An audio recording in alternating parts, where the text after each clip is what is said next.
name is Chris, and this is my review for Oppenheimer. Now, I love this film. It was 3 hours long, and it was a very, very compelling movie. I very recommend it. Now, the film is interesting, very beautiful shot, and the thought that I had as I was watching it is like, this is cinema and it deserves to be seen on the big screen in IMAX as Nolan intended to you to see this movie. Now, I don't think this movie is for everyone. That's the feeling that concerns me. I was able to experience the film as it was intended by Nolan in IMAX. So one of the things that I had to bring up that concerns me is like looking in the trailers, the presentation, the marketing is brilliant, and it's coming out in midsummer. Okay, so this come across to your average moviegoer as a summer blockbuster movie, and I knew just looking at the trailer and understand what the story is about.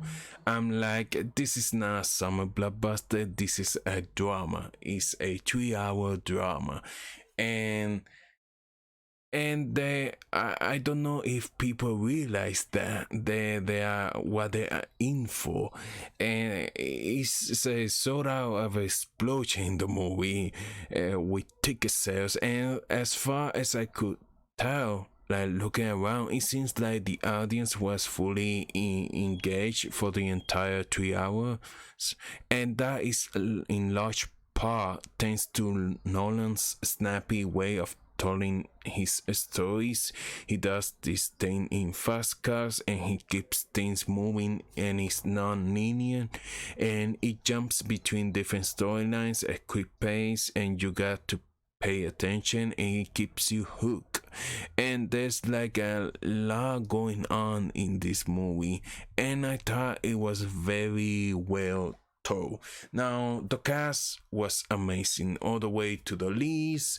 Cillian Murphy that does a phenomenal job portraying Robert Oppenheimer, and then everyone else as well. It was literally like a who's who of really great actors, and everyone had their moment. Everyone show up and like knock it out of the ballpark, and I think it's safe to say this is one of if it's not his very best movie.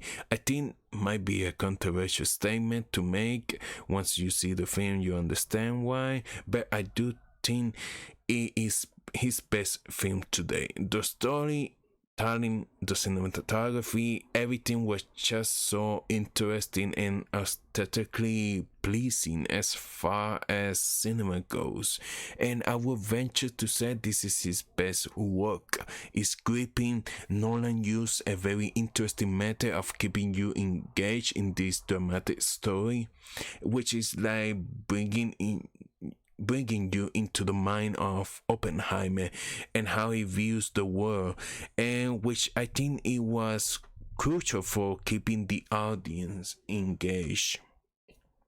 Now, I'm glad that Nolan told this story because I think it's a very important story, and I think this has Oscars written all over. And speaking of Oscars, I don't know how much. I don't know very much about Oppenheimer and how he really shall be portrayed. And seen some clips of him, photo. I read some things, and I seen a clip of him repeating like the Indian test from like Gava guitars or something like that.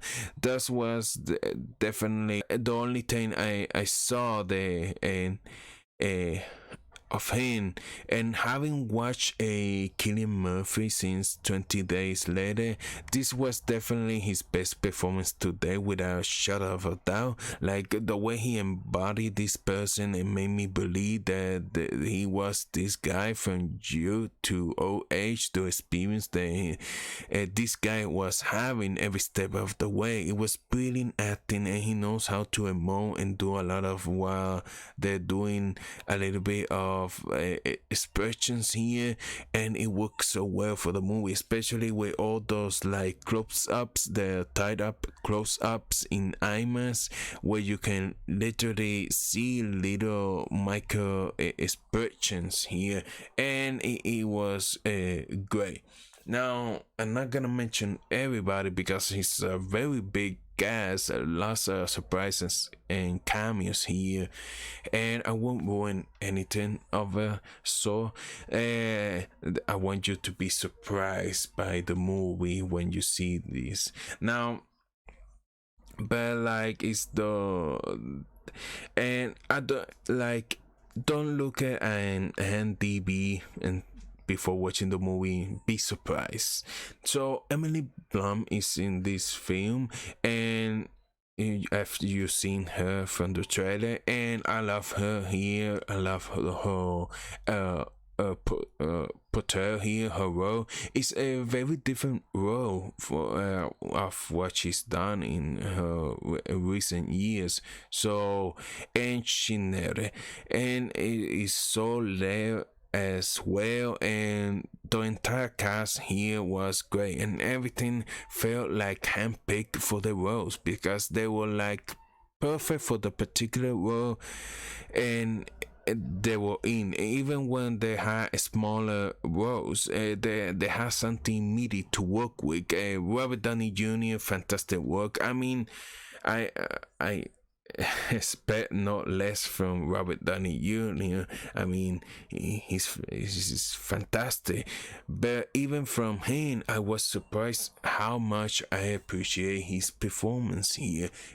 Florence Pugh, she's always a standout with each performance she gives in any of her projects, and here is not an exception. She's a big standout here, and I very much like her scenes here. Now, Matt Damon, I really like his character a lot here, and his character, like he gets the world and the problems that they're having, and that sort of thought, and he has some really great dialogue in this movie, and Matt Damon, he's great.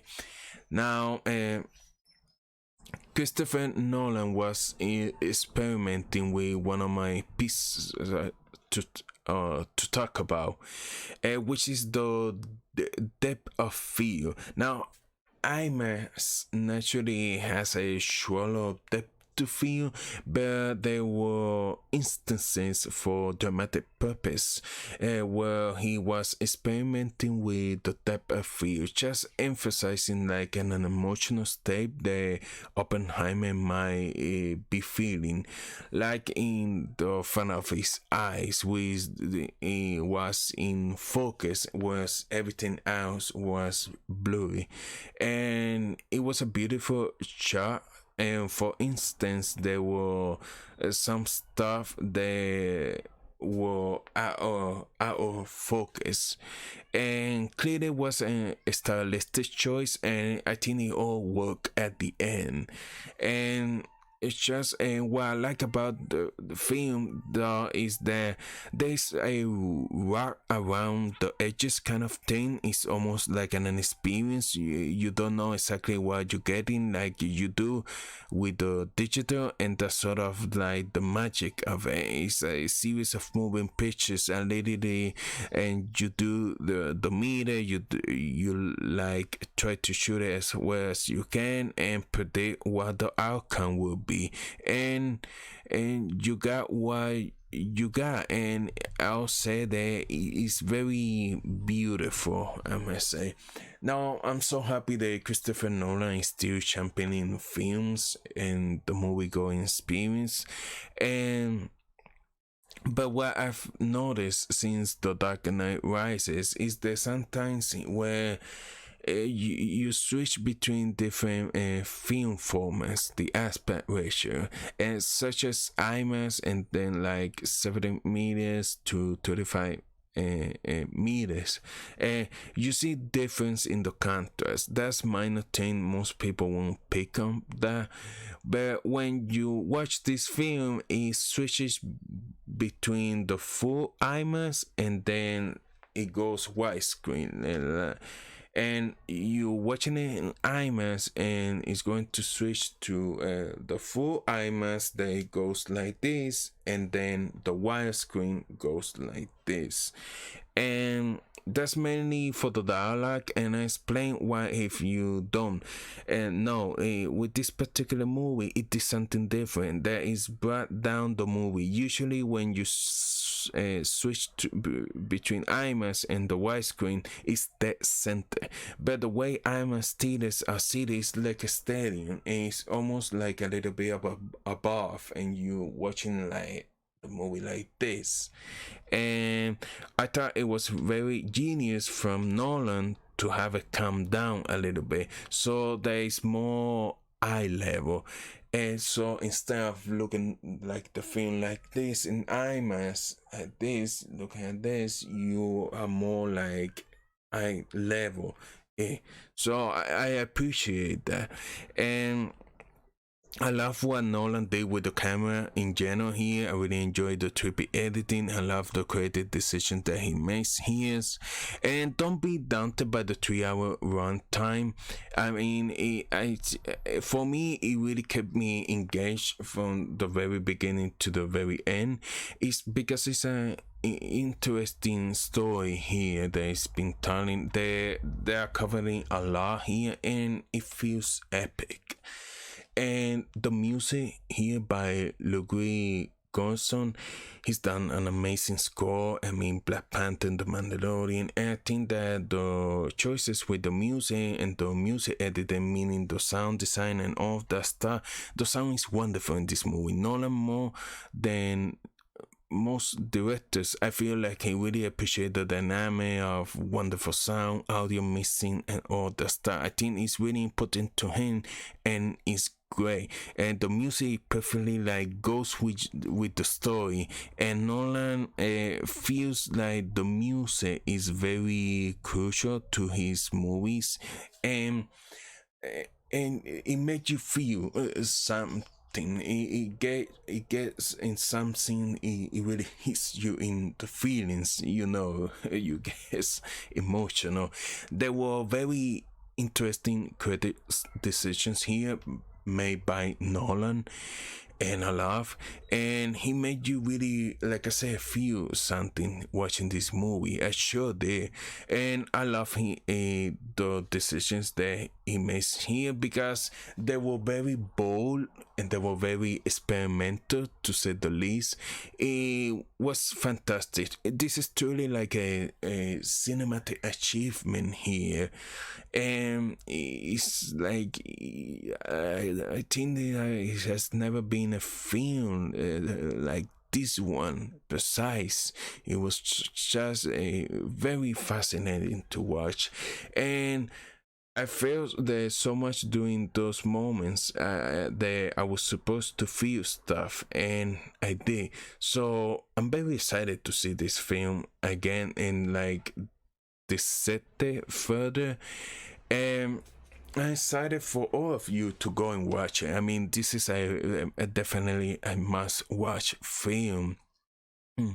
And don't bring your kids to this. I mean, this is a very intellectual film, but also is where R is very. It has some nudity, and the language is very mature. So I don't. This movie is more for adults instead of kids, but it still is like a cinematic achievement. Watching this film truly is, and just it's going to be a big contender in terms of the awards coming out. So I highly recommend and go watch this. I mean, he's It's very high on my list in terms of the best movie I've seen. So there's that. So that's my review for Oppenheimer. If you enjoyed this video, hit the like button, consider subscribe to the channel, and thank you so much for watching. I'll see you guys later. Bye bye.